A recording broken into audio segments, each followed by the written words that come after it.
This application activity, called Match It Up, will introduce the children to the lesson of the day. The children will use situation cards to play a game of memory while discussing the importance of obeying. Lead the activity like this. All right, guys, our main point today is I will obey God. Let's say that all together. 1, 2, 3. I will obey God. Good. You know, Joshua and the Israelites obeyed God's instructions for conquering Jericho, and we should also obey God's instructions in our lives. So I have a bunch of situations here on our matching board. So what you're going to do is you're going to turn over 2 of them, see if you can find some things that match, and once you find a match, then we'll decide if what you have matched is an action that is obeying God's instructions or an action that is disobeying God's instructions, okay? All right, why don't you go first? Let's see, obeying parents. All right, and what else you got? Disobeying parents. Well, those don't match. In fact, they're opposites. So, all right, let's turn those back over.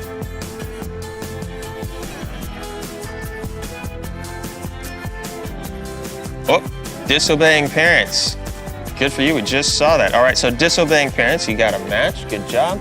Now, is that obeying God's instructions or disobeying God's instructions? Disobeying. Yes, very good. Oh, that's a pretty easy one, good job. All right, so let's set that one on this side of the board, okay? And then we'll find obeying ones, we'll set them on this side. What you got? Pushing a friend and cheating. Those are not a match, you can turn those back over. All right. Being nice. Oh, it looks like she's sharing a cookie. Oh, and being nice. Good. So, what do you think? Obeying or disobeying? Obeying. Obeying. I think you're absolutely right. Disobeying, obeying. All right, go ahead. Okay, guys, you did a great job matching up all of our cards and sorting them into disobeying versus obeying. Good job. Now, where are some places that we get instructions that we should obey? Parents. Parents, okay. Who else? Teachers. Teachers, good. Yeah, when we get instructions like that, you know, God puts people in authority in our lives, they give us instructions, we should obey them. That's a part of obeying God.